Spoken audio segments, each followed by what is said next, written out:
Right. Good afternoon and good evening from Dubai. Welcome to our weekly LinkedIn Live sessions on Thriving Together, unveiling solutions for stress and burnout in healthcare and beyond. This is a safe space for anyone who is interested in well-being solutions. Initially, this platform was set for healthcare professionals, but we are on a mission to really open space and bring awareness to large audience. We believe that when healthcare professionals are well looked after, they are connected to their hearts and to the souls, and they know the mission, they know why they are in the profession, they can deliver a much better service to the patients, to the relatives, to communities, and create that positive ripple effect that really we need in the world currently. With everything that is going on in the war zones here in the region and everywhere else in the world, we really need people to come together, to heal collectively, to get some awareness, and to start taking actions on this awareness. Because when we talk in these sessions and we bring solutions, we bring expert speakers, nothing is going to happen if you don't take action.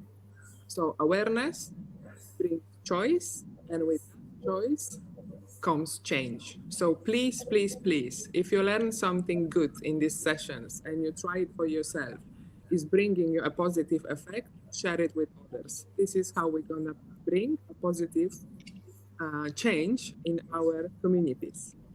So welcome again to our weekly LinkedIn Live sessions on Thriving Together. My name is Magda Snowden.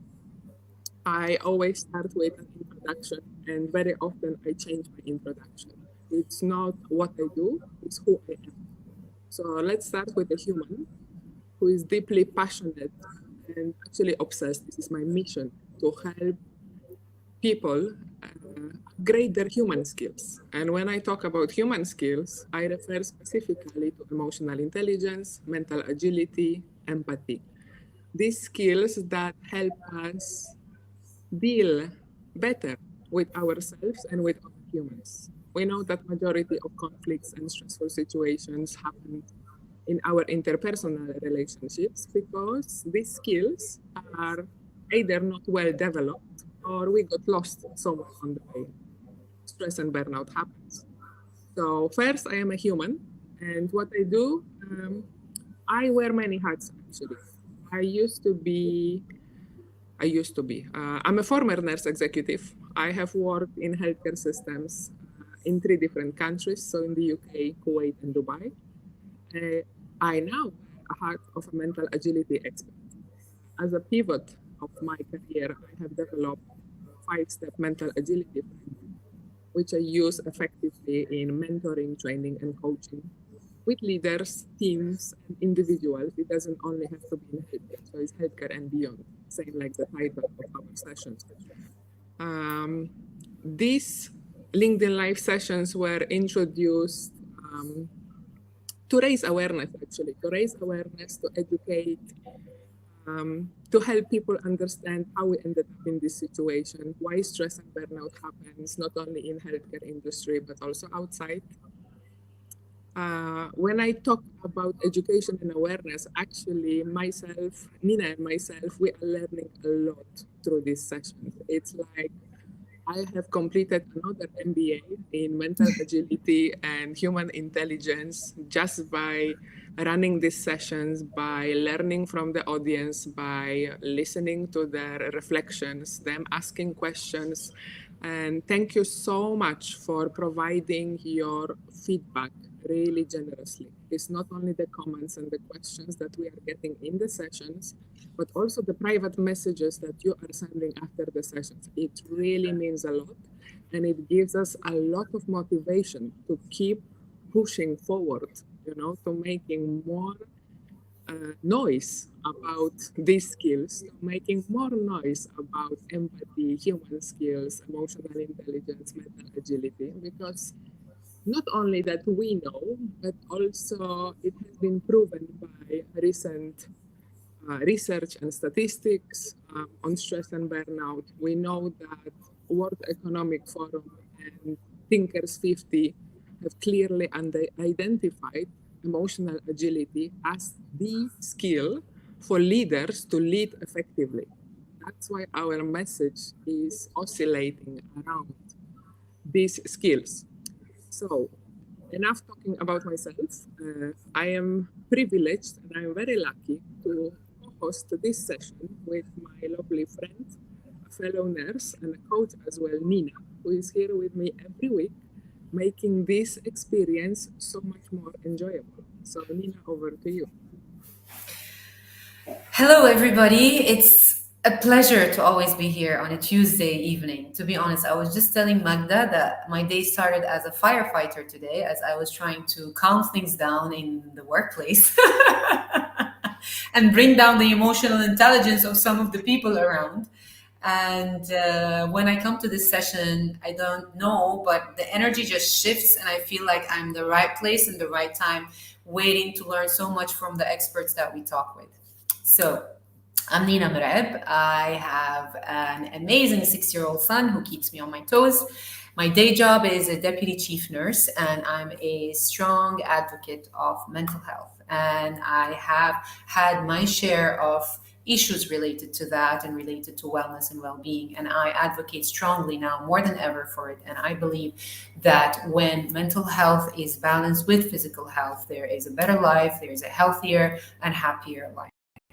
I also humbly believe that I'm a light worker and I really want to shed a light to everyone who is out there and who can be helped so that they can reach their full potential. And I am happy today to welcome our amazing guest, Sanita Pukite. Yes, I learned her name just now, just before we started, so that it comes out right. She is executive leadership coach, workshop facilitator, strategic communication expert, a founder, and retreat leader. She believes in human potential and the ability to be unlocked. And with the right mindset and tools, leaders can thrive, not only survive in today's complex world. She focuses on well-being and on a human-centric approach. And with that, she helps the leaders to connect, to communicate, and to lead with more significant impact and foster more robust team performance within their organizations. She was also once within the corporate world, and now she is an entrepreneur. I love your bio, and there's a lot of keywords there that resonate so strongly with us.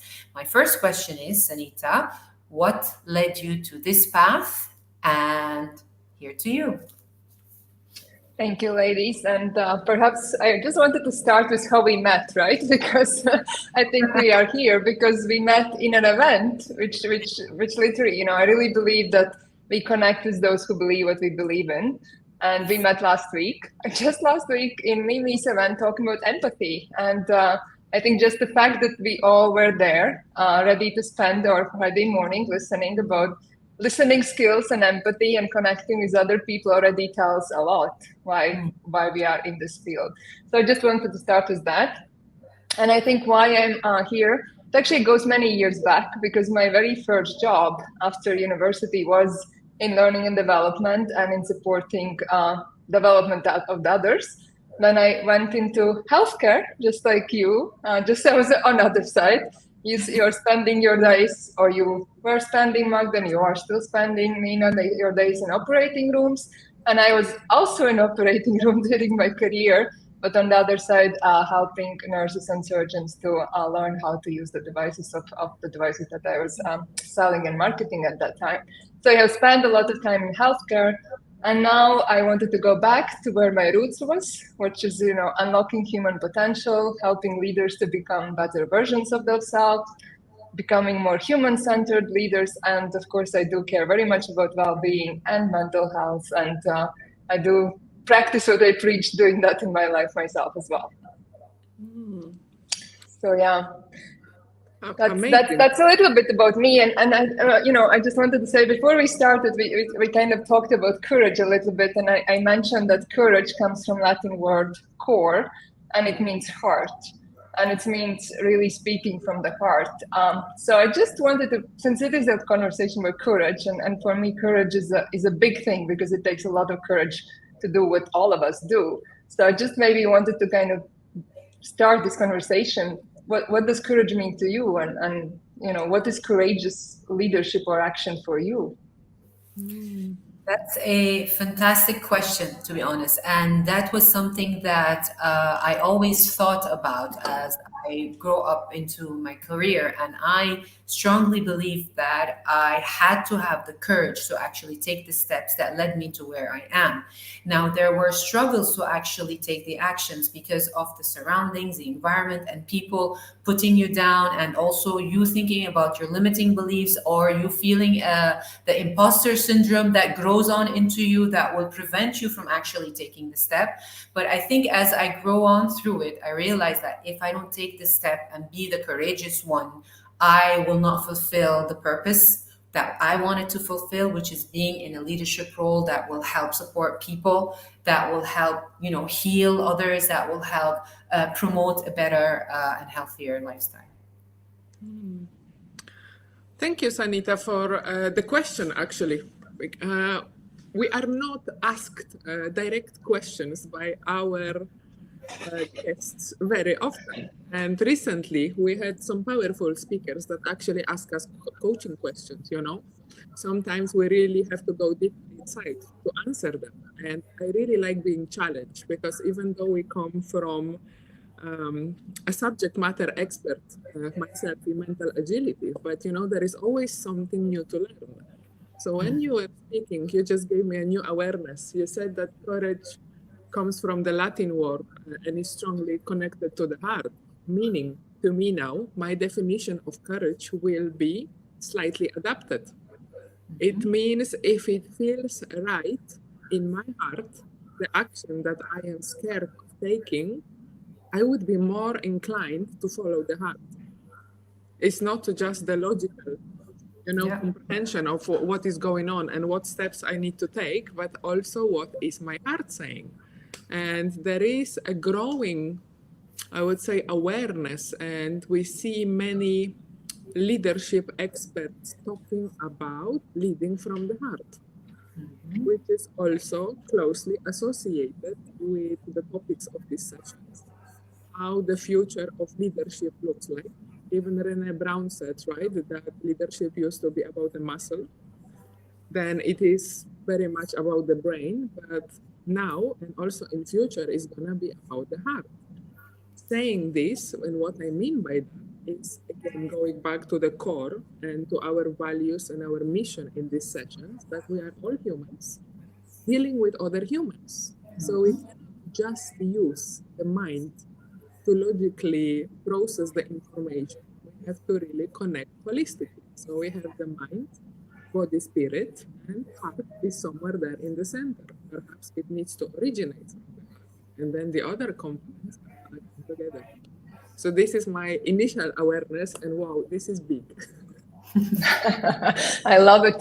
And the courage and heart is really connected. I mean, you just brought Brené Brown, who of course defines courage as vulnerability, right? And I think there is this whole new approach or different way of leadership, which is embracing vulnerability of strengths. And that's not my thoughts. That obviously comes from Brené Brown as well, but I do very much believe that. And when leaders start showing emotions, when they are allowing emotions, that's how we connect.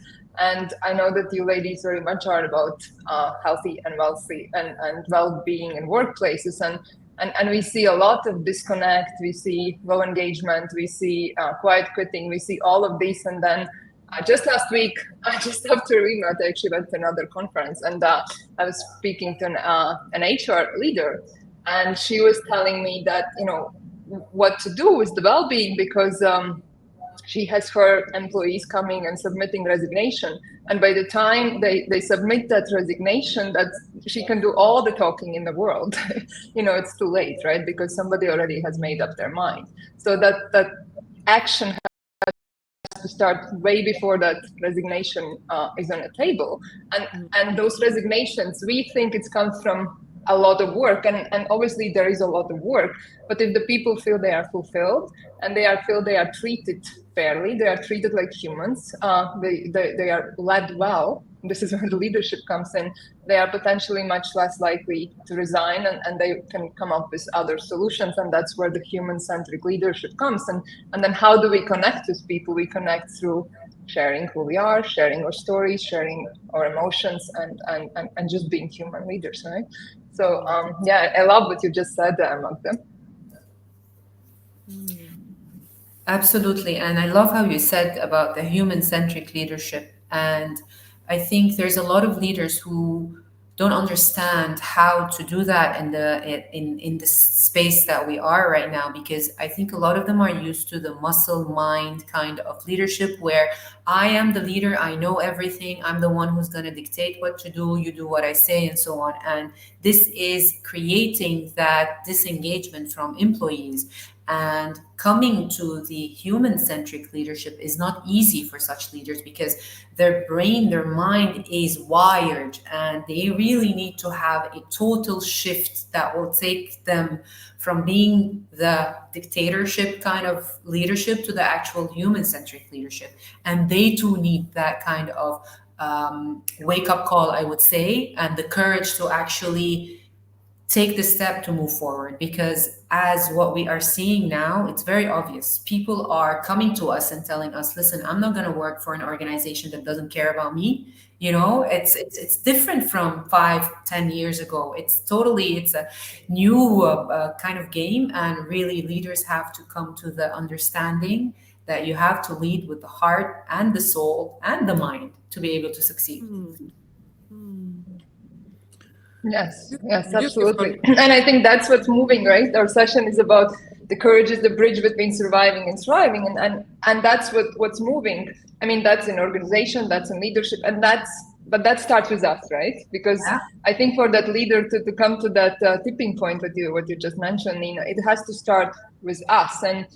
And sometimes it's a vent.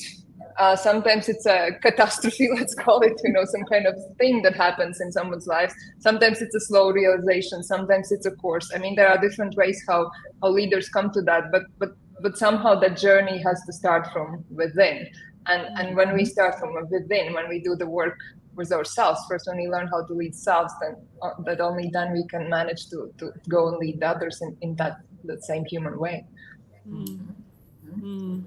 Absolutely. So just saying hello to our viewers. So Adnan, hello again. Hello. And thank you so much for your comments. Adnan has attended our sessions before. He's saying that courage to him is doing the right thing with empathy.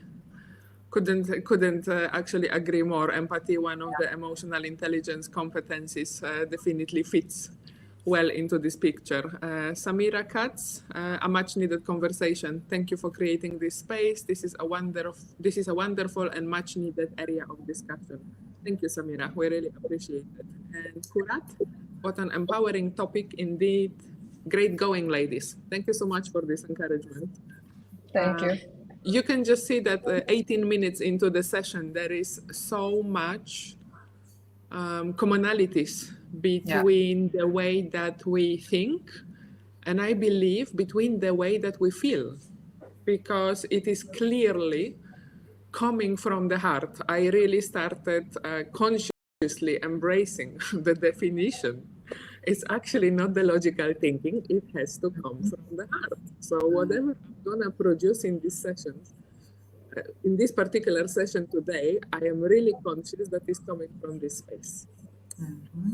And as Sanita said, when we connected on an event a few days ago, I explained to Sanita that the way we recruit our speakers, there is one specific category that needs to be fulfilled, and it is the synergy of energies.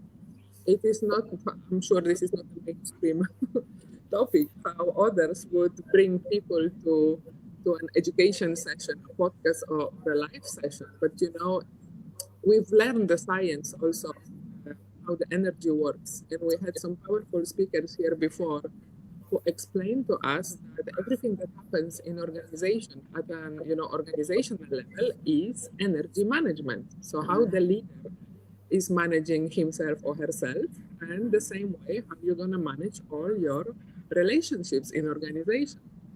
This goes outside the workplace, and this is how we connect with other people. It has to be some kind of match in there. And it's not only what we say, it's why we say. So we're going back to the heart, and we're going back to the soul. So there has to be the holistic alignment. And I knew this is going to be a special session. I am getting so much new awareness. I can feel it on an energetic level.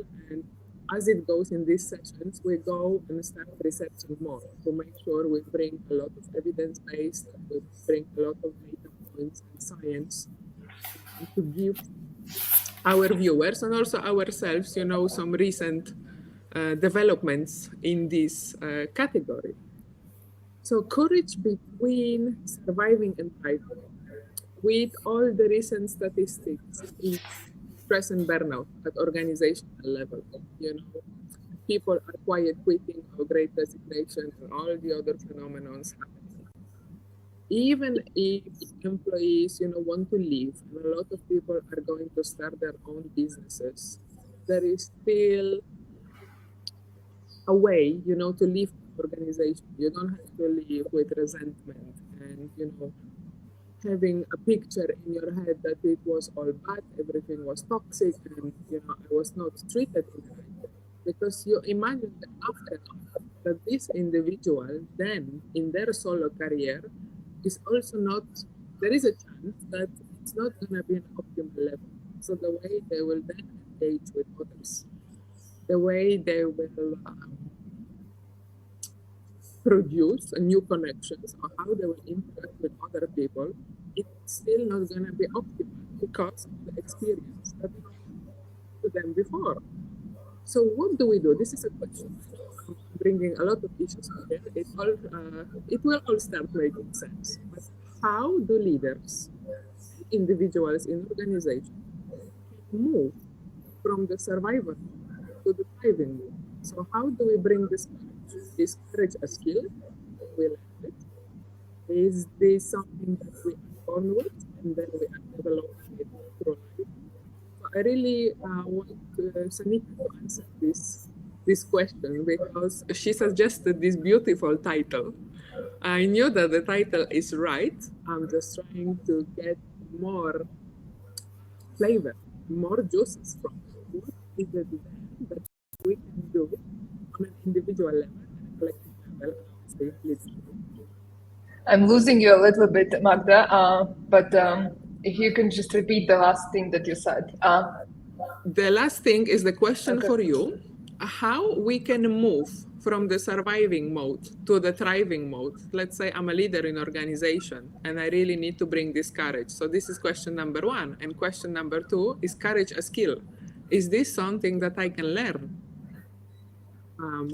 to help me thrive? I think courage is a skill. And okay, 2 questions are always hard to answer, right? Let's start with the last one, and then I hope to remember the first one. I think courage is the skill, and I think it's a skill that we can. It's almost like a strength in muscles, right? That we have to lift more weights as the time, and we become stronger. And I think it's the same with the courage. So let me tell you a little short personal story. And I think I mentioned when we met that I love to climb mountains, and I've been hiking and climbing mountains since I was 16 years old. It's a big passion of mine. And in 2021, just when the COVID was over, I went to climb Mount Elbrus in Russia. And it's over 5,000 meters. And as I was just about 5,000 meters, I was affected by altitude. So I got crazy stomach cramps, I was like almost, I actually did cry because it was so painful, because altitude sickness can, manifest itself in different ways, right? So I wasn't able to get to the top. The weather was also crazy. We had like 70, I think, kilometers per second or whatever, some crazy winds, and everybody had to get off the mountain, and I had to get off as well. And so in my memory, I had this thing that I'm affected by altitude sickness. I cannot go climb high mountain. And I actually didn't try for quite a long time. But then this summer, I was organizing a trip to climb Mount Kilimanjaro, and I just kind of gathered myself. I said, well, I will give it a try. I'll have the courage to give it a go and try one more time, and I'll see how it goes. I didn't set expectations. I didn't do. And I did, and we summited the Kilimanjaro, and so I was fine with the altitude. And so that gave me courage because, I tried one more time, even though I didn't succeed. I tried one more time, and now I'm going to climb even higher mountain over the Christmas. So I think it's the same with courage, whether it's climbing mountains or whether climbing mountains in work life in work. It's through small steps. It's not that you go to the 7,000 meter mountain at the very first time. You start a smaller, then you take bigger, then you take a bigger. And I think it's the same with leadership and any kind of personal thing. We start with one small thing, and then we continue and we develop courage for bigger things. And I think in organization, how can leaders move from surviving to thriving? For me, there is a lot to do with the purpose. Because when we are purpose-led, and I think in this session we are all purpose-led, right? Because to become an entrepreneur and to do the work that we are doing, if you're not led by purpose, then you're probably a bit crazy to even try. So there is some purpose behind what we are doing, which gives us the courage, to be going life and do all these things that we do. And I think it's the same in organization. When leaders are led by purpose, they have this vision, they have the mission, they know what they are trying to do with their organization, or maybe the purpose is to develop their teams, maybe the purpose is to bring the product out in the world, maybe there are different reasons and purposes, but when they are led by purpose, then I think they have this courage and they are inspiring their teams and they are great, doing what it takes to create those cultures of belonging. And then employees feel well in their organizations, and that's how I see it. Beautifully put, honestly. And I love how you mentioned about purpose. And one of the things that I see happening within the organizations and with people is that people might not know what their purpose are. And this causes misalignment in what they do in the work, how they feel, how they present themselves, and how they actually perform and succeed. And with this internal turmoil that happens, it comes evident in them having a lot of stress. And this stress is actually transmitted to the teams around them. And eventually it will reach the people that they take care of. So yes, I do believe strongly that, as you mentioned earlier as well, it has to come from within. So there should be that self-awareness of who really you are, what's your purpose, how do you self-regulate, what's your identity, and understand that. And from that on, you can actually be the leader that you want to be. Yeah, and it starts with self-awareness, like what you mentioned, right? Because to also for the purpose, well, how? I mean, purpose doesn't come in our dream. We just wake up and we suddenly know our purpose, right?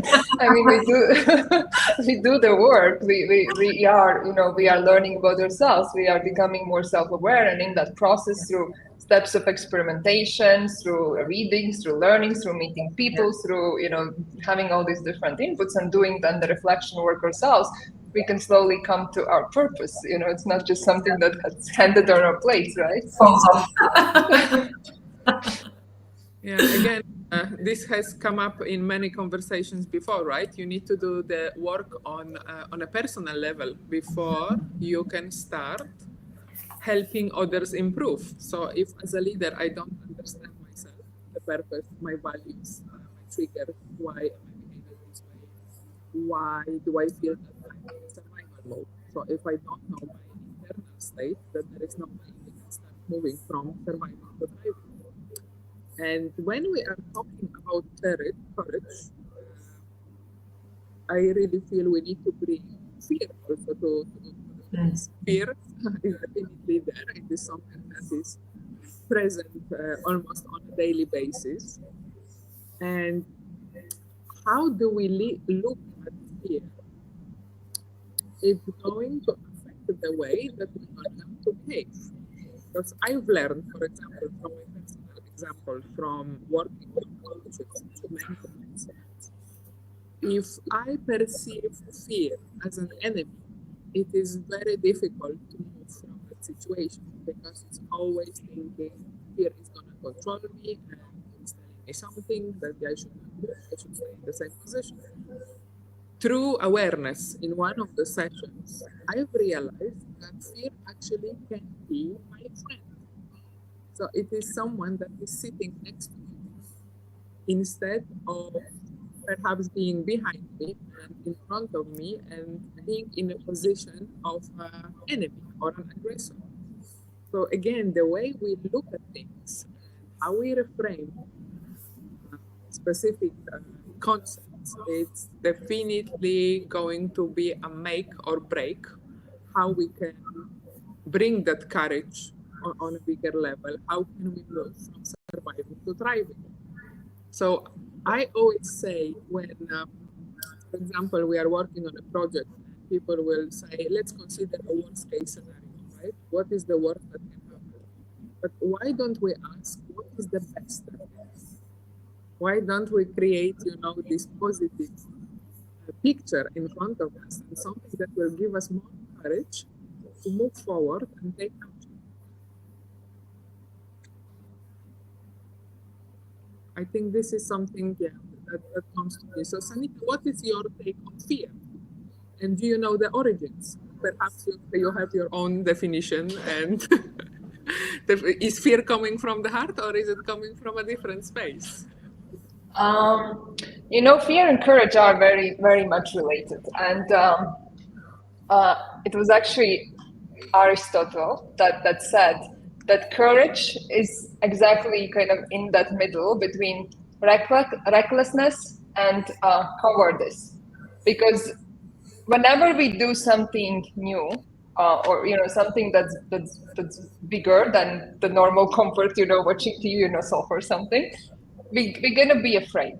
And however, if we wouldn't be afraid, then we would do something very silly, very reckless, right?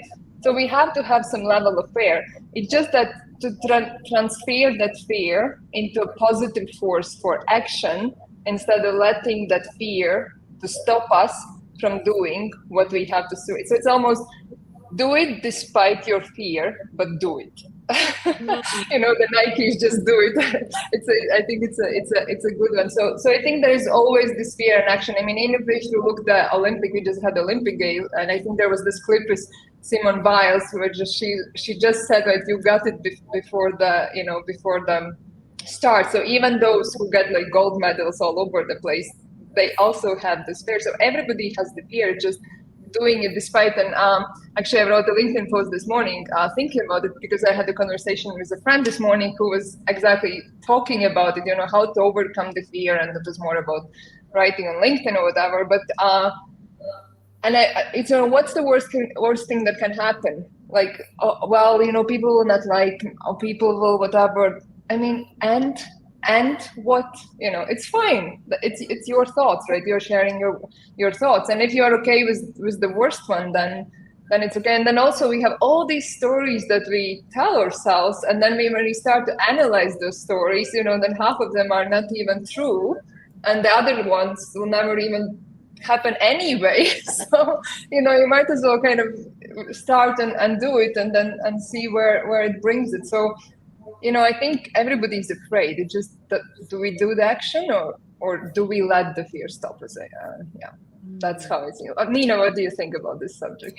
Well, fear for me, I kind of have just, what do I say? I put it in a box, and I put it away from me, because I've gone through so many things that I feel like if I'm afraid, I will just get stuck. So yes, fear is there, but it's in a box, and it never bothers me, because as you said, I do it anyway. I try to overcome, and I actually take it as an opportunity for me to learn, or to change, or to find something that is different than the way that I was doing, and it's been more of a driving force, because with everything that goes on in life, and being a healthcare professional, every day there is fear. Every day because we deal with people who are at their most vulnerable stage. And if you let it fester in you, it will affect that person. And because it will affect that person, I prefer not to have it to control me and for me to actually be able to manage it. And so, with that, my question is, what are some tips that leaders can use to overcome the fear and become more courageous? Yeah, and I think that's what some things that I already mentioned, right? I mean, are those stories even real? Like coming back to this very recent example this morning about LinkedIn, I started, well, what if somebody leaves a bad comment? Well, most likely they won't, because it's LinkedIn, it's professional network. Nobody, if they leave a bad comment, 1,000 people in their network will see that it's a bad comment. They probably will not. So you untangle all those stories, I'm just imagining somebody at work is having a hard time and struggle with whether it's a colleague or, there's so many conflicts at work. I mean, what's the best action? The best action is to have courageous conversation on the subject 101 and really kind of hit that nail on the head and have that heart-to-heart, coming back to heart-to-heart conversation. But of course, what's holding the person back, what's holding back is the fear of being rejected, fear of, hard conversation. There's so many fears, but what's the worst thing that can happen? The worst thing that can happen, really, that conversation will not go well, or, the other person will say something unpleasant, but you're already feeling bad. So, that you have a two choice. You have a conversation, you might feel bad, or you might feel great, right? So, all these stories we're just telling ourselves. So I think that's one of them. And then for me, the third one, kind of coming back to the purpose. Again, I think if we are doing something we really truly believe that serves the world, it's for good for the others, good for the society, good for the world, then we will get over the fear, because that desire to do the good in the world. I'm coming from INSEAD. INSEAD's slogan is force for good, right? That force for good is bigger than the fear that's holding us back. And then when we switch our focus to serving and to helping and to the others, then we immediately take the focus away from us, and then that fear is becoming almost like an irrelevant conversation. Yeah. And this has been beautifully summarized by Bashir. He's saying that there is a great correlation between purpose-driven and courage. When purpose is found, so much of the fear is eliminated and replaced by the courage to move forward. I think this is just an answer, a beautiful answer, put very simply in a definition that really resonates. I like how the fear is eliminated and replaced by the courage. Beautiful. Thank you, Bashir, for this comment. Other tips for our viewers, because once we bring definitions, and two, we always bring real life examples. That's why we share our stories, we share some examples from our professional, from our personal life. What I also find that is helping with having this courage on a bigger level is to find your tribe and people who are also supporting a similar mission. When you have people around you who are really speaking the same language, whom you have the synergetic match on an energy level, is so much easier. There is so much more encouragement, seeing your friends or colleagues taking action on a very similar cause. So how we connected on this platform. And before we started today's session, actually, I was feeling in Sanita saying that, before we started our first session, of course, there was fear and there were doubts. How people are going to come to these sessions? Do we add value?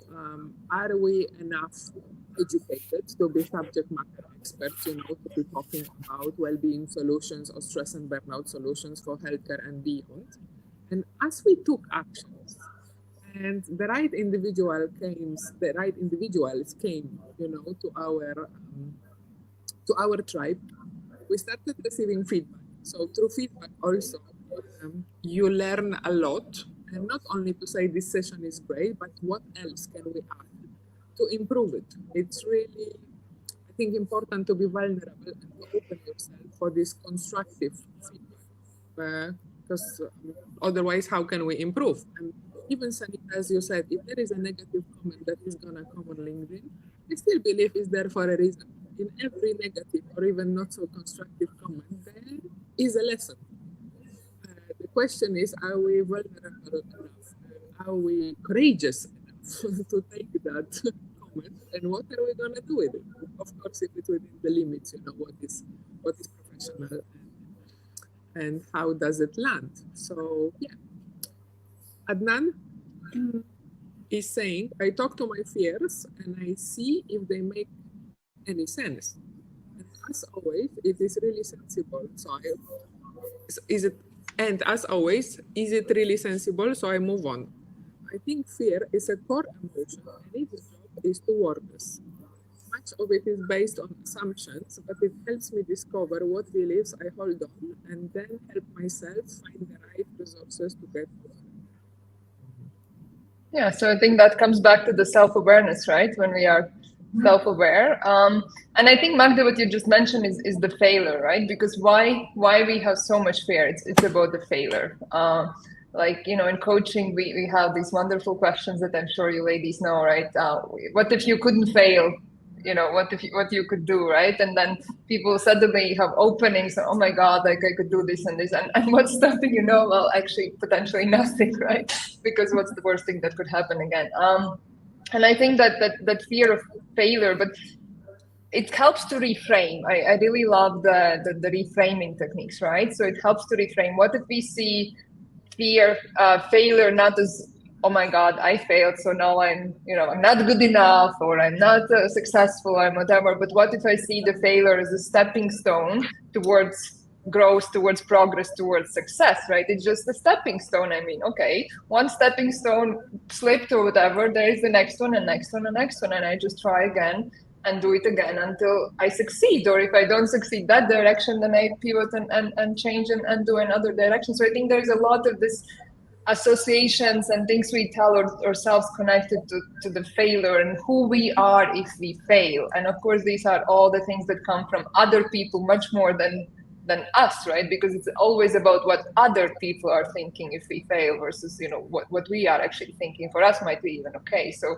yeah, there's a lot of that. But I like what Adnan was saying, because it's about self-awareness. The more self-aware we become, the less we are afraid, the less we are afraid to fail, the less we are afraid of all these different things that are just stories in our minds.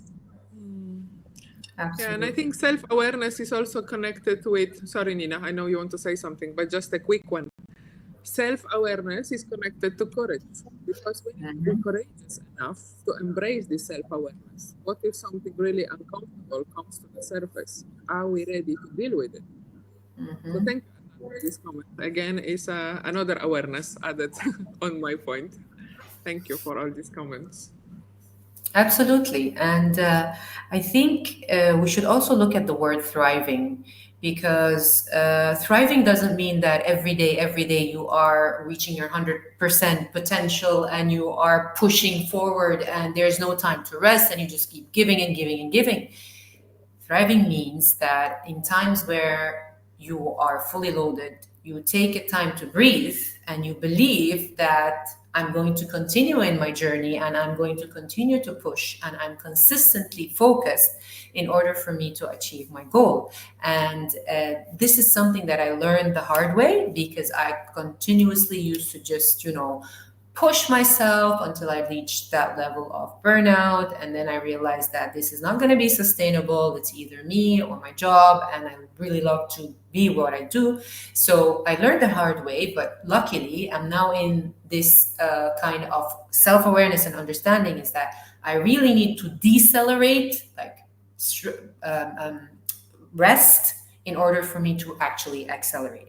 And therefore my question is, when you have the right mindset and tools as a leader, you thrive. Can you explain a little bit about the mindset and the tools that is required in this regards? I think, Nina, what you just said is beautiful. I think you already answered the question that you just asked me yourself, right?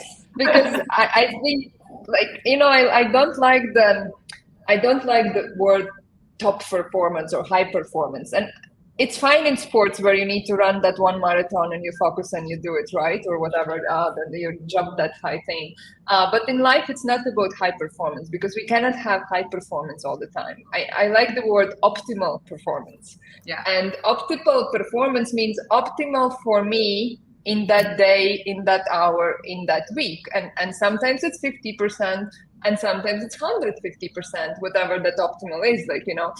I'm sure that many of the viewers have small children, and I have two. You can see the picture behind me there. So if my kids have been all night out, whatever, crying and this and that, and then I haven't slept well, and I wake up and I have meetings and calls, it's not going to be a high performance that day, no matter what I try, because for me to have high performance, I need to sleep 8 hours. Well, that's for me, some hours. Some people 7, some people whatever, 6 or 9.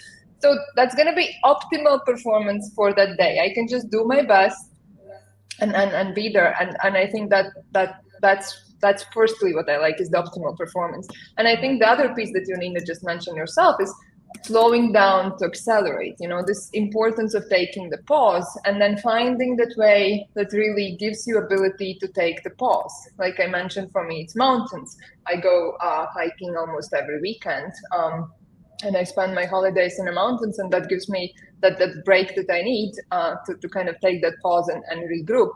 For somebody it's sports, for somebody it's beach, for somebody, whatever that looks like, right? But it's that realization that we need to take that pause, because if we don't give ourselves break, if we don't put our own oxygen masks, how they say first, then how can we be of the very best service to the others? And I think that's potentially shifting, because I can see there is a conversation, not just within LinkedIn Live, but I think there is a wider conversation towards well-being, towards mental health, towards all these subjects where I think leaders are more and more realizing that they need to also take time to switch off, to take the pause in order to actually become the best leaders they can be in service to the others.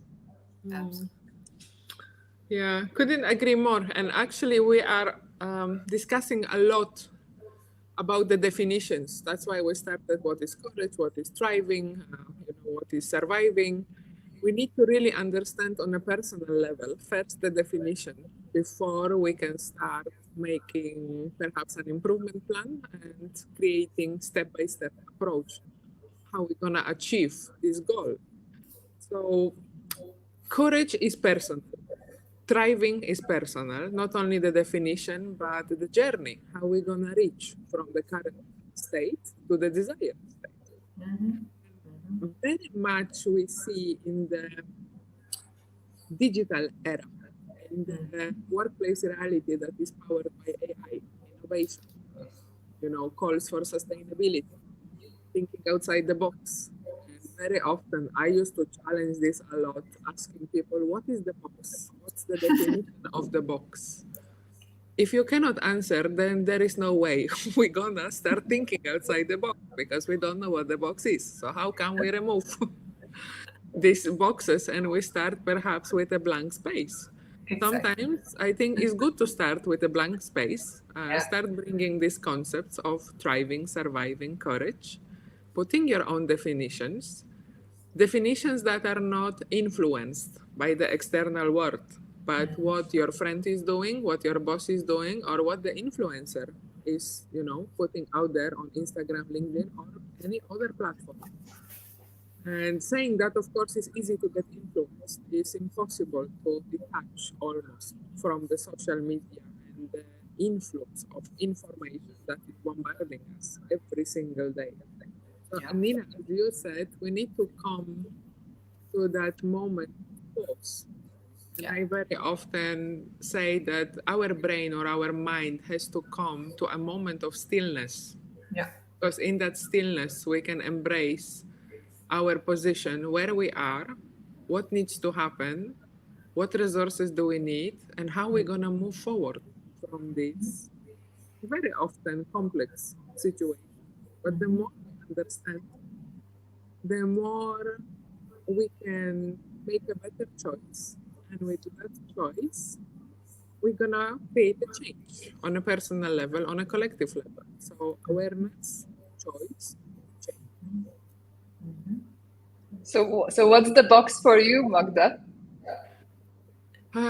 Those who work with me during my coaching, training, mentoring sessions, I burn the boxes at the very beginning of any interaction. There are no boxes. I don't believe in these slogans that no one understands. And I also noticed that people get stressed, you know, in organizations when we have high stake projects and, you know, perhaps some emergencies or crisis situation. And you have leaders or other people, anyone can come and say, guys, we need to start thinking outside the box. People freak out. I've seen it so many times. I mean, you need to innovate. And what does it even mean? Can we start using a normal human language? Can we start connecting from the heart and appreciate that we are all scared, okay? The project is due next week. We are scared. We don't know how to move forward. We are stuck. We need help. We need to bring perhaps more collective intelligence to the table to find solutions. We need to delegate. We need to reallocate. We need to do this. But please, please, please, get rid of the boxes so we can start thinking on a creative level, on a human level, not just thinking about these boxes. You know, what just came to my mind that you just spoke was this idea of beginner's mindset. And I'm sure you have heard about it. And what you just said, it's about embracing beginner's mindset. It's saying, hey, I don't know. Could you help? Or can you teach me? Or, you know, all these kind of things. And it's very hard. The more senior you become in an organization, the harder it becomes to firstly accept that you don't know, because you're supposed to know, like even visually you're supposed to know. And second, even if you accept to show that so that beginner's mindset is very hard.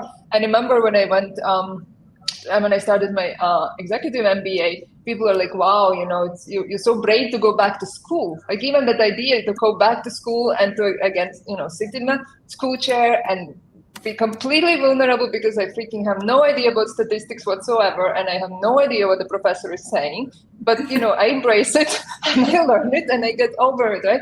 So it's very hard for senior leaders to embrace and accept that I don't know. And with the world is changing at such an accelerated pace, I mean, there is no way of knowing. So we just have to, right? So there's this idea of beginner's mindset and accepting, and it's also vulnerability and it's also courage. To say, I don't know, I'm going to learn, or I have to ask, you know, my 23-year-old, whoever, the assistant there to actually help me out. And that's not easy. I agree 100%. And, you know, for me, when I walk around and I say hello to my team, to connect with them and so on, and there's a certain, for example, process that, to be honest, I don't understand. So my question to them is that, guys, I don't know what this is all about. Can you please explain it because you know better? I get the weirdest look, like, how? What? I'm like, yes, I really don't know. And I am asking for you to let me know. And I think that's very important. And it really takes a lot of courage. And it definitely, courage is a skill, because it took time for me to reach the level to say, guys, I don't understand it. Please explain in a way that, you know, I can learn it. And I think doing that, there's another bond that you have with your team. They see the different level of you. They see the human, that person, that vulnerable person, that she is also like me. She might not get it. And I am right now in a position as a leader to actually teach her. And this creates a different kind of that team dynamics. It's fascinating. Of course, because they also then are allowed to say that they don't know, right? They're also allowed to be not perfect, and we are not perfect. And when they are allowed to be not perfect, they will feel like they belong. And I'm sure that you're an excellent leader from everything I'm hearing what you're saying, because that's how you created that team belonging, that shared purpose, that, you know, culture of engagement and well-being, and hopefully that's how you avoid those people putting those resignation forms on your table, right? When it's way too late to start doing anything about it. Wow, amazing. Again, we have discussed it, and we've laughed actually about it many times before. And we try to bring a lot of humor to these sessions, because sometimes talking about, stress and burnout, great resignation, and so on can be a little bit depressing. And, this is how I learned to be courageous. Again, another awareness comes to my mind. I embraced early on in my leadership journey sentences like, I don't know, can you please help me? And I would go to the most junior member of the team and say this openly. I still remember the most senior leaders in organizations like looking at me, what is she doing?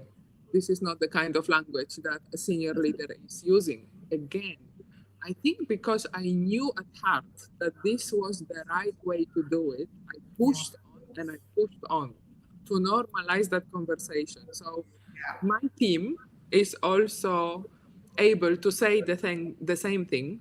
They are also aware that I'm a human, right? Because I'm saying, I don't know, can you please help me? And it's not a joke. I really don't know. I need to understand the process that I don't normally deal with on a daily basis. So yeah, two very powerful sentences. Can you help me?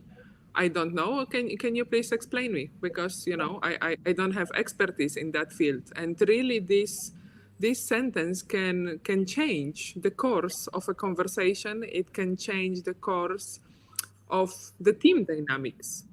How quickly we're gonna resolve issues, how quickly we're gonna move with the projects, and even the results, how the organization is gonna be successful with implementing these changes or bringing new products to the table. So yeah, thank you for bringing all these awarenesses in this. And I also think it's about the person, like not to forget what it does to that person that you asked, right? Because it elevates their authority, it elevates their self-confidence, it elevates them, who they are, so they always will become much better and more engaged contributing members to the team. So not only as a leader, you help yourself, but you also obviously elevate your team this way.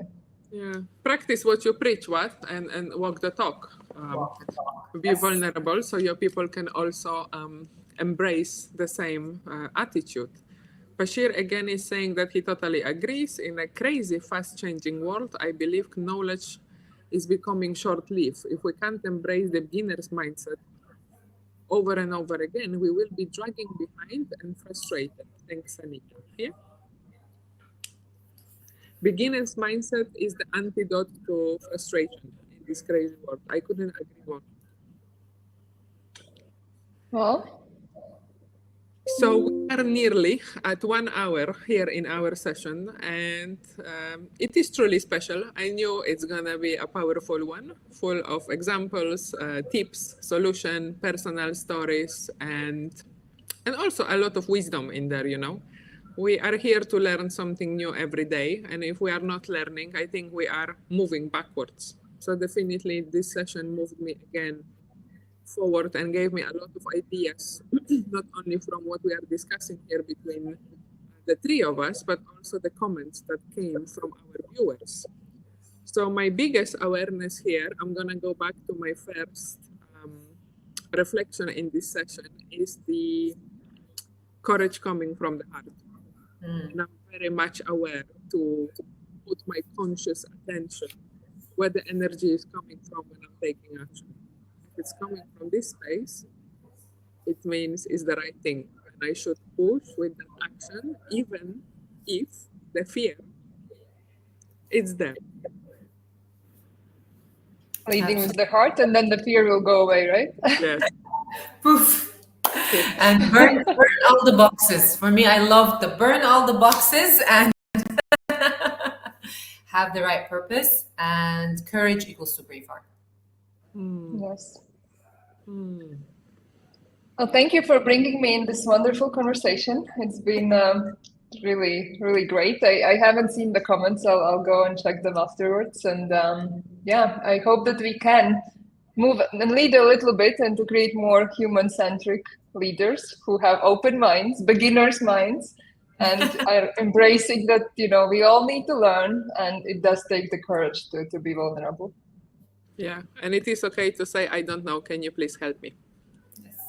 I think we can end with this. So thank you very much for this amazing session again. Happy Tuesday evening, everyone. Tune in for next week's session. Again, we're gonna have an amazing guest. I'm sure a lot of new awareness is gonna come to the table. Now, this is actually my expectation. Normally, I don't set expectations, but this is my expectation for each session, to get challenged, to get asked questions that I weren't asked before, and to produce some more awareness on a personal level. So thank you, Sanita, thank you, Nina, and our viewers, thank you again, and we'll see you next week. Thank you. Bye. Bye. Bye.